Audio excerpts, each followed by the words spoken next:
You're listening to Frank Skinner on Absolute Radio. Sponsored by Treebor Soft Mints. Absolute Radio. Don't walk about when I'm about to do the intro, because you can hear the creaking floorboards. It's like, you know in Moby Dick, when they're sitting below deck and they hear Ahab going for his evening inspections. Do you know that? Do you remember Ahab's evening inspections? That's not a bad title for a band. Write that down. Oh, hello, this is Frank Skinner, Absolute Radio, not the Weekend Podcast, you know, and I'm with Emily and Gareth. Hi, Frank. What? I said Bo. Bo, good on you. It's a mistake in retrospect. That's all right. I thought, what with those sheep just going past the window, I put two and two together and got five. Yeah, so I'm here with Emily and Gareth, and also Ed Hall from the BBC's Buy or Not to Buy. What? He's not here. Oh, no, sorry, I thought it's a trick of the light. So, You're obsessed by him. Well, I met him the other night. I know. Yeah, Name-dropping him, it's We did a pop quiz together. It was... I had an embarrassing moment in the dressing room. There was him and Nick Helm and Andy Osho, the comedians. And Nick Helm, I love him. I tried to tell them an anecdote from an episode of Cagney and Lacey I saw, which I was trying to explain, made me feel very emotional. Why I would you burst do into that? tears. I actually cried in the dressing room. They all looked a little bit, is he messing about, realised I wasn't, and then looked uneasy. What I did, I created an atmosphere. If only Ross Abbott had been there, he'd have been utterly delighted. He'd have loved it. What was the thing that made you cry? It was a storyline in Cagney and Lacey, was it? Well, don't make me retell it, because I can't retell it without... No, it's very... Honestly, the thing is, one day I'll tell it and I won't cry, and then I'll think I've hardened. Not ruin it. Yeah. You know, I hate that when you suddenly realise you've hardened. So, look... I've cried in some dressing rooms. I bet you have, yeah. So have I. Yeah. I've cried at your gigs myself. Okay, so... From laughter. Yes, from laughter. I admit it. I admit it! So we had an email from William Gilson. I'm liking. See, it's a pity about the William, because Gilson sounds like he should have played for Brazil in 1970, I think. Can I say, Frank, I like that he hasn't shortened it to Will, because I think that's... I respect him more as a William. Well, Will Gilson is... Oh, yeah. Bill Gilson. There's no way out. Willie Gilson. Willie Gilson sounds a bit like the country and western. Yeah. And go on then. It's the title. I like an email with a title that you don't always get there.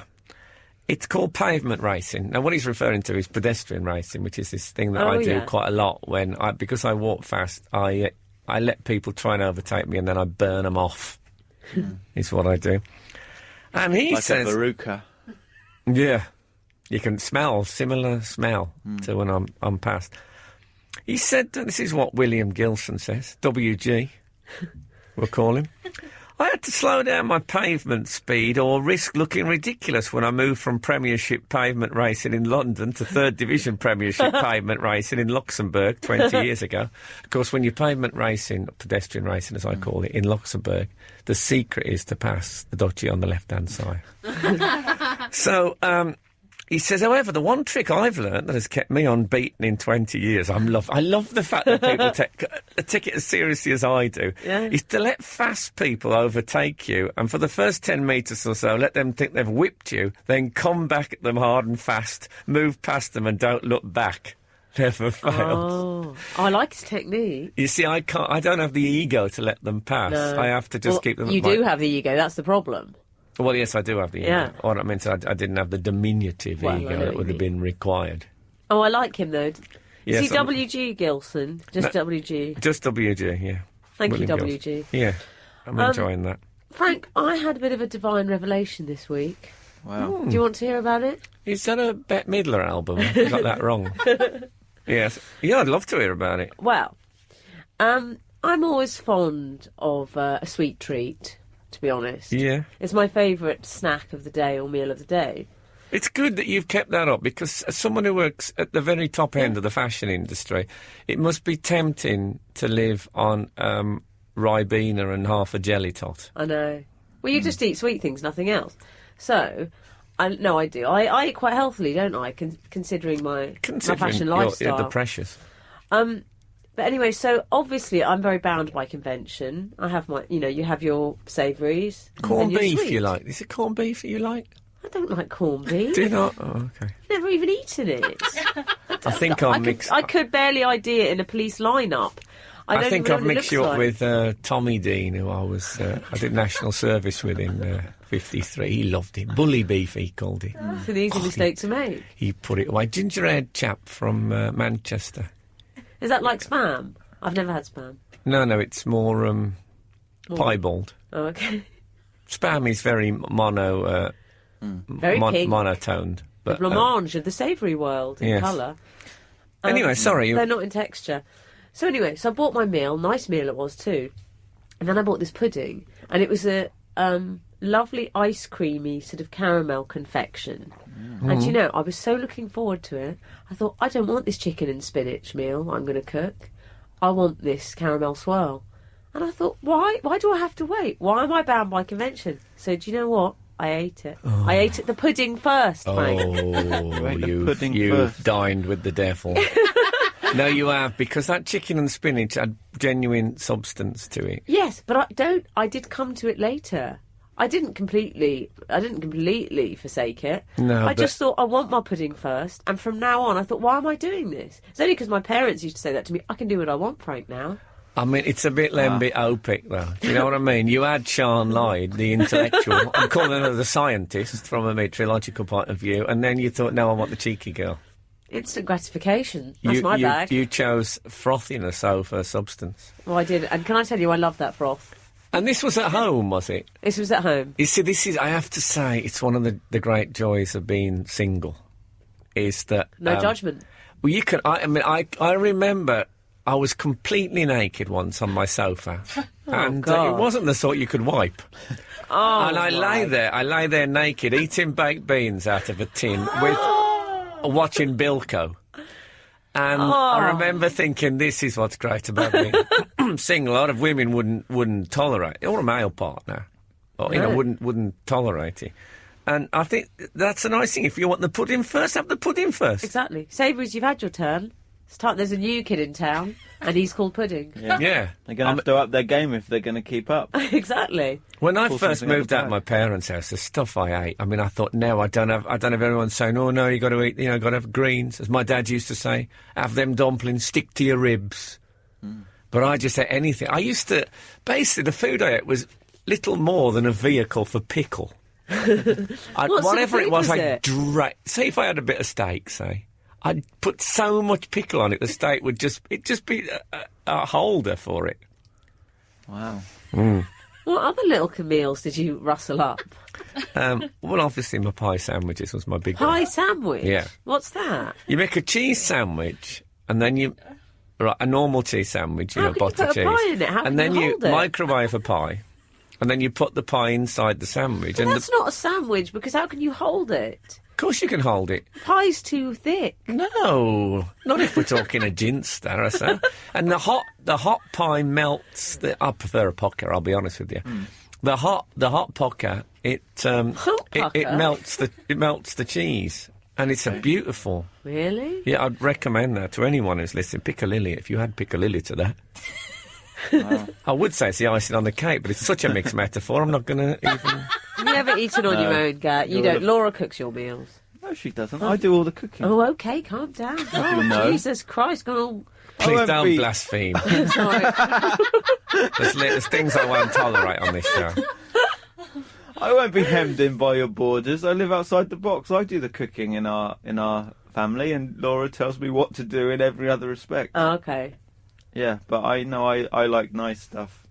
Laura's quite out. As a student, she would have like spaghetti or noodles in a wrap, which is layering carbs in a way so very similar to how Frank was doing. Who makes these rules? Who makes these rules that if I get up... Sane people. My Granny Holt, right, whose maiden name was Polly Stocking. Frank, I had a Granny Holt. You had a Granny Holt as well? Yeah. Oh my God, we're related. We're cousins. Oh my God. I'm the country mouse. Now Now it's like Star Wars, where you realise they're related and it's all gone too far already, and oh no. Well, there was a squire with a chambermaid in our back catalogue. Oh, so no offence, but I think that's what happened with Granny She Holt. was poor, but she was honest.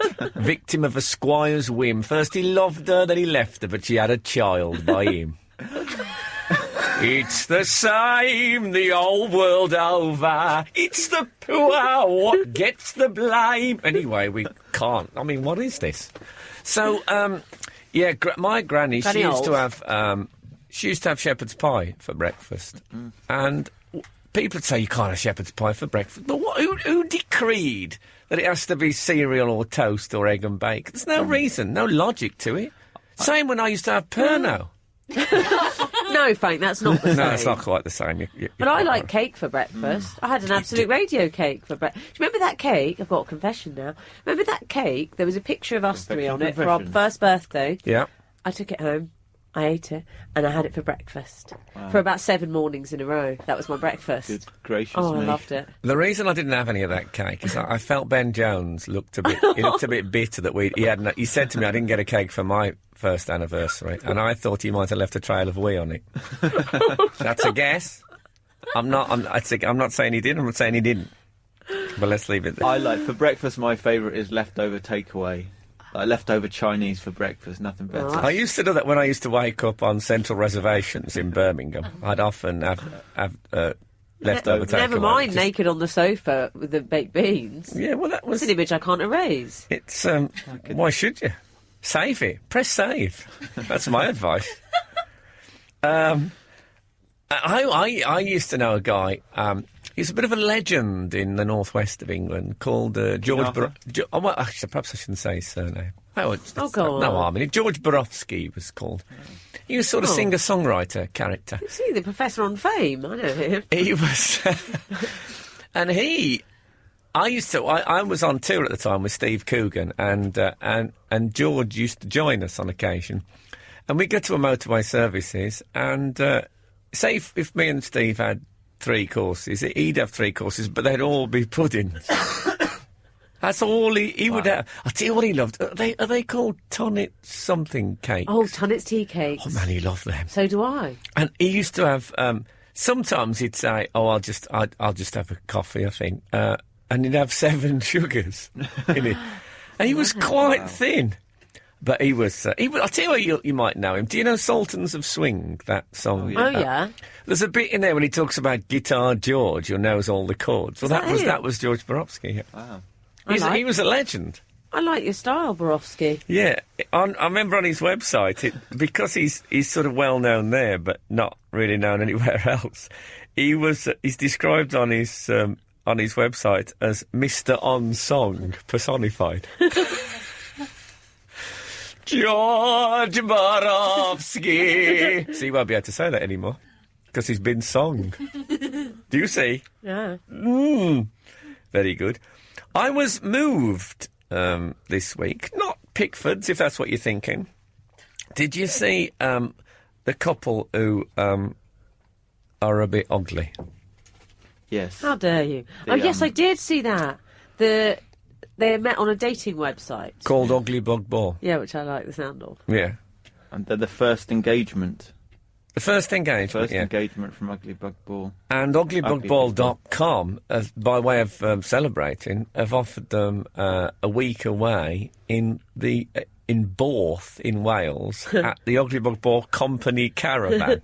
Wow. Now, what they've done there, Ugly Bug Ball, is they've thought, well, what do ugly people like? Oh, no, they're like a caravan holiday in somewhere, you know.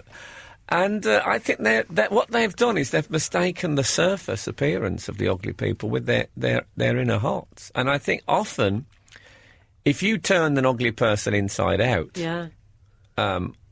Look better. Well, sometimes they look better. Sometimes they just spill. Yeah. But, you'd often find more beauty in there than you'd find, say, if you turned Naomi Campbell inside out. Yes, I would agree with that. I don't think we want to be encouraging absolute listeners to go around turning people inside out. I don't think they need any encouragement to be. Well, you suggest they do it anyway. Is that what you say? Some people. How Can I you just say, that? I These think- people are our life's blood. Ugly Bug Ball, though, I reckon you'd meet nice people, quite genuinely on there, because they'd be self-deprecating, which I like. Yes. GSOH. Would they? Which Or I would like. they be very, very bitter and angry at the universe for being so ugly? You know Richard III in the Shakespeare play? In Bananarama, yeah. The feeling that he's so angry with the world for making him ugly and disabled and just, not liked by anyone, that he becomes bitter and vicious and murderous. So I'm not sure about that theory. Well, I know power in the hands of ugly people can be dangerous, Well, indeed. because then they go a bit mental. Look at Gordon Brown. Yeah.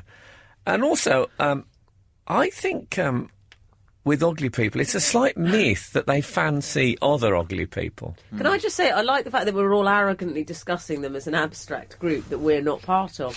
How do you know we're not considered Well, ugly? I'll be absolutely honest. I thought the ugly woman who's got engaged, well, Yeah. I'm calling her ugly because that's the name of the website thing. Yeah. I think she's cute as a button. Do you? Yeah. She's got. Let me have a look. she has Excuse got me, a I'll just have a cute- look. She's got quite a cute. Oh, No, she it's is like a- rather sweet. Yeah.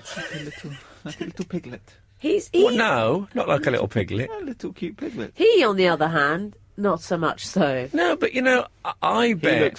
He looks like David Cameron in 8 years' time. Yeah. Because I think that man is going to balloon. Do He you? does. Looks a bit like David Cameron with long hair.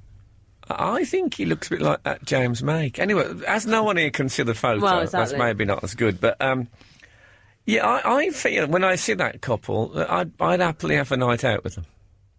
Oh, I don't dear. feel I that- don't think we want to know about that. Yeah. Cut to you with the baked beans naked on the sofa. Yeah, why not? Well, What, why lie on come the in, what sofa? took you so long? I can just lie on them. And you don't go out with them; you go out amongst them. Anyway, I think she's. I think she's. I find with people. Well, what shall we come? They're all right with ugly. They wouldn't Yeah. join ugly bug ball, Ugly would Bug they? Ball. Let's just say. I mean, I don't know about. I would say unquestionably, I'm the ugliest of us three. Oh, Frank. No, that's fair, isn't It's it? good of you No. to say, Frank. No, but I thought I I'd don't say it think that's before. For taking the true. bullet I on might, that I one. might as well say because you guys are I thinking don't think it. that's true. Oh, come on. I don't. One man's meat is another man's ton of tea cake. Right, I don't like the way this is going, Em. No. I Because didn't, let's face it, I'm you're feeling next with the vulnerable. shop. I'm feeling vulnerable. I didn't come in here especially to talk about No, one man's Frank. meat. No, it's Gareth is the ugly. Oh, thanks, Em. No. Thanks, Em. Anyway, I'm all right with it, see, because I think it's made me a better person. I think for a start off, I have always said that if Laurel and Hardy looked like Brad Pitt and Paul Newman, then they wouldn't Yes, have but been funny. Frank, you have the cloak of celebrity, which is giving you getting a bit. What I dark and need is deep the here. cloak of invisibility. Well, yeah, but the cloak of celebrity has given you confidence. I think. If you don't mind me saying. No, I think that was the Perno. Gave me tremendous confidence. I think Believe I can fly. I'm improving with age. I haven't peaked yet, I don't think. Some people peak in their... I God. look like a mess in my teens. I think you've Like a gone car down crash. even in the time I've known you. How dare you? Yeah, there's something. Your hair looks a bit singed at the front. I haven't mentioned it before. It looks like you. Well, if you're saying that this show has aged me, well, Well, I don't think it's aged you. It's singed you in some way. Singed? Did I've you? been singed. Have you had a very close look at the coal fire? Just like. Hello. You're thinking back. Are you running that I'm too? having to think about Okay. that. I mean, I think he was a very good-looking lad. He was a bit singed. Too at the late for front. that. Too late for that. You can tell you're Too good late. looking because when you look at your brother, you realise that you must be good looking a bit. Well, he's That's not not how singed. it works. That's not how it works. Yeah, when you Yeah, look but you at my brother, you think, yeah, he probably is ugly. Come to think of it. No. Yeah. I think an ugly person is like, you get some albums. When you buy an album and you play it and you think, oh, I'm not keen on this. And then you go away and then something slightly sticks in. You think, oh, I'll have another listen to Oh, that. yeah. And those are the albums you listen to for the rest of your life. The album you like instantly, often 3 weeks later you don't want to hear it anymore. And I think that's how it works with the very beautiful and the Can ugly. I say something rather nice? I think that the more you get to know I'd someone, be like very Frank. grateful for that. Yes, I'd be very excuse grateful. me, you're going to feel very guilty. Okay. Because I was going to say, you've got better looking to me as I've come to know you as a person. Because I think when you get to know someone and you like them, they can get nicer looking. Yes. Is that a nice thing to say? It's a very nice thing. When is that contract renewal meeting? Now, Frank, we were talking about pavement racing earlier because someone had sent us an email about it. I'm calling it pedestrian racing. I won't have it renamed. Oh, I'm sorry. Oh, dear. Martin Corner. Martin Corner. Yeah, which I think's a rather good name. Well, I won't scotch anything he says. Yeah. Subject, speed walking. Would you like to hear? Oh, God. Hello, Frank. I, like you, am a famous fast walker. Indeed, so fast Is he am I famous? that it was... Never heard of him. He might be in fast walk. Oh, my God, my voice. Listen to that. I'm tempted to just hold on to that phlegm just for that effect, but it's gone. It's gone. Baked beans on the sofa. Those of you who listen to that, you'll never hear that voice from me again, probably. Carry on. Indeed, so fast am I that it was only about 6 years ago that I first experienced the unusual sensation of being overtaken. Yes, well, I agree with that. This week, however, came the only serious threat of my entire naturally fast walker career. A man breezily slunk past me. Now, I had something of a hangover, but I rose nonetheless to the challenge. I picked up my pace and saw him off. Suddenly, he caught back up with me again. What? Oh, I hate it when they come for a second bite. I lifted my pace to what you might call one step behind running and overtook him. At last I'd done it. A cautious look to my left proved otherwise. He had crossed the road and was level with me on the other side. The race was on. I summoned all my powers and zipped off. He was maintaining his speed and we were level. I sped up the street and looked to my left. He had gone into a shop. How dare he take it so seriously up to then and then just blow it all on a panda pop? It was a pit stop, I reckon. Probably stopped for new trainers. Well, he says, suffice to say that I walked extremely slowly and breathlessly for the duration of my walk to work. I'm proud to say that I've still only ever been overtaken once. Martin. You see, Martin, my view on this is once they cross the road, you've won. Oh, yeah, you're right, Frank. Because they can't go and... Well, you could be on a very busy section of pavement. I mean, if I'm in the Olympics and the slalom and a bloke comes down the side where there's no sticks, he's going to get down there first. Can that be classed as a race? No. I don't think the slalom... Is the slalom a race? I think it's timed. Oh, all right, Winter Olympics. Well, I mean, I've never been so insulted in my life. Talk me through the luge, then, if you know so much. Talk me through the luge. A novel by Battle Baby. Yeah, well, I love it, though. I'm loving the pedestrian racing. I'm loving it. But I agree with what you're saying. Essentially, Martin, if he's gone into that shop, disqualification, he's out the race. You see, what he's done, that bloke, he's pretending he wasn't aware of the race, and they're always aware of the race. Yeah. But he's gone into that shop because he thought, I'm on a loser. I'll pretend I wasn't racing at all. Yeah, rubbish. Yeah. That's what I say.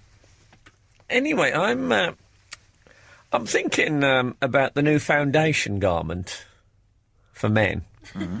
Oh, I know what you mean. Yeah, have you seen this? Spanx? Spanx for men. Yeah. No, Manx. thanks, I'm okay. Are they called Manx? Manx, I don't know, probably That's why not. there's no tail on them. Yeah, Gareth, would you? I don't know, I think it's dishonest. I think you have to accept how you are. Oh. We have to accept how you are, do we? Thanks. But you say that, Gareth, but you put gel on your hair, you shave Thank you, sometimes, Frank. you wear nice clothes. No. Yeah. There's that cardigan we bought him for his birthday. Oh, yeah, he looks nice in that. Yeah. I'm going to throw my whole face in that fire next time I'm near it. No, I like your look. It's like if a member of Blur had been cast away on a desert island. That's the look. Anyway, the idea with Spanx for men is that men with a bit of a belly can wear these very tight... That's what my mum used to wear a thing called a roll-on. Oh. Which was like a sort of a rubbery corset thing that she used to... But with women, you kind of accept that, you know. Well, exactly. But I don't know, I wouldn't feel good about it. But essentially what it does then, it's like a T-shirt, so it gives you a sort of slight Simon Cowell silhouette. It hides the beer belly, doesn't it? Yeah, but eventually, It's if going to you come meet off. someone, that's got to come off, hasn't it? Yeah. I presume It's it's like got the to come same off. with women. This is the thing, you see. Yeah. The one will come off. I'll wear a jacket with a padded shoulder, but I know eventually that person's going to think he's got a nice set of shoulders. I'll take it off and they'll see my arms join at the neck. Women are very forgiving, though. More forgiving than men, if you don't mind me saying. Yeah. Well, I'm not against. I'd wear a teddy. A teddy? Yeah, I'd wear a nice teddy. How do you mean? A cami knicker. I'd wear that. Oh my God! I'd wear a corselet or a Merry Widow, but I would draw the line at Spanx. Because a corselet, you see, I've got a nostalgic attachment to. I remember they used to be in the newspapers when I was a child. You get an advert for the corselet, and they had an elegance about them. There was a pretense that they weren't just to hide their curves; they had their own style. Yeah. And and if you saw someone in a corselet in the boudoir, you'd be quite excited by all the straps and trappings. But the Spanx, they're so base, they're so functional. They're just there to do that. They have no look to them. You say that, Frank, but by Jove, do they make a difference? I won't have blasphemy on this show. I've not made that clear. But how do they feel? Don't you feel all squeezed? Yeah. We feel every day we feel squeezed in some respect. Oh, goodness. That's a bit true. existential. In the current economic climate, I think that's true. Oh. But this has all gone a bit Chris Moyles. Well, If exactly. you don't mind me saying it. There's a man who could take on a pair of Spanx. No, he's lost quite a bit of weight. Or has he bought some Spanx? With his dwindling wages. That is what we ask ourselves. A friend of mine was in a film with William Shatner. And he said Who's that? David Baddiel? No, he wasn't in a film. I think he was in a lift with William Shatner. It's not quite the same thing. And William Shatner used to arrive au natural, and then he'd disappear Naked? with his not complete. And then he used to disappear into his what he'd call like the makeup and costume section. He'd come out with a corset and a wig. Wow. Oh God. And I would have worn the wig in, I think. Put To the cover wig the in at home. singeing. no, but fair to him, he travelled without the wig. I respected him for that. Oh, did he? I suppose he didn't want it, losing its sheen against the car ceiling. Oh, yeah. And there's not every day you can have the sunroof open. Let's be sensible about that. So, it's been half term this week. So, Not in our house. I've been out and about. Yeah, Laura's a school teacher, so... Oh, of she course, that was gives off her school. some... Does she not have marking to do? She had some marking to do. I think she's got to do it over the weekend. I think she's left it till the last minute, to be honest. well. She's got reports to do. And so one day we went to Winchester. Oh. And Laura... Winchester Cathedral, da-da-da-da-da, you're bringing me down. Just giving it a bit of incidental... Okay. Laura had... Ethan had a play date, so Laura took him round to play with Oh, with a someone. Winchester boy. Lovely. And so I was left to wander around Winchester by myself. Well, this can only dear. go one way. So I went to the Maison Blanc. Oh, Yes. exciting. I had a lovely mocha, Oh. and I thought I wonder if Raymond is going to be here. And was he? You should have dropped him a text. Was he there, Frank? No, he wasn't there. But something else. Oh, well, you've Something else. tricked me with a codex. Something else happened. Well, it Or was is it quite. Coda? It's Coda, isn't it? Coda. Sorry, everyone. It was quite a busy. Can we do that again, Jeff? Live, you say? I should have been told. It was quite busy. Some people arrived and they said, "No, you'll have to come back in a minute. There's no tables free." You're on your own. I'm by myself, hogging a whole 4-person table. Oh, dear. I don't know if Raymond's coming. He could arrive. He could arrive Any with minute. a couple of beauties. Yes, I've heard he's got a couple of beauties. Serves him right for standing too close to the oven door. Are you still there?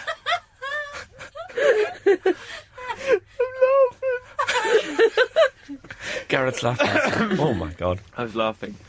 But that wasn't all. So There's more. a lady. I don't know if you know the Maison Blanc, but between No, but you do. Tell us about yeah, it. between the area where they sell aprons and Raymond Blanc Still books aprons in there, Frank. and jams, yeah. they sell a variety of jams.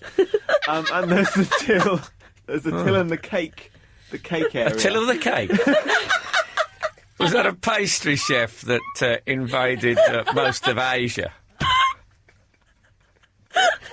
What a rubbish nickname for a tyrant. Oh, that'll be a till of the cake coming over the hill. Oh, well, that puts the icing on the... Oh. No, really. I'm sure you can think of a better name. I'm also a Hun. Isn't a Hun better? Yeah, I know, let's stick with the cake. People don't know what a Hun is. Meanwhile, over with the choux pastry. Yes, and between the two areas, and then there's the area where there's tables and people sit down, there's 2 steps. Oh, 2, yeah? 2 steps. And a lady walked down the steps leaving, and there was quite a bang as she left. Oh. She dropped a purse. She bangs. I hope you broke into a chorus of she bangs. She dropped a little purse that had some money in, but she didn't realise. Oh, I do that all the time. Oh. So I picked up the purse and went over to her, ran quick as a flash over to her, and she said, Can I said, what's "Look, the word reward anywhere in your mind at that time? Well, it wasn't a very... No, I was... Honestly, I was doing it out of altruism. And I ran it over to her, and she said, "Oh, thank you. I thought I'd heard something drop, but I looked and I couldn't see it."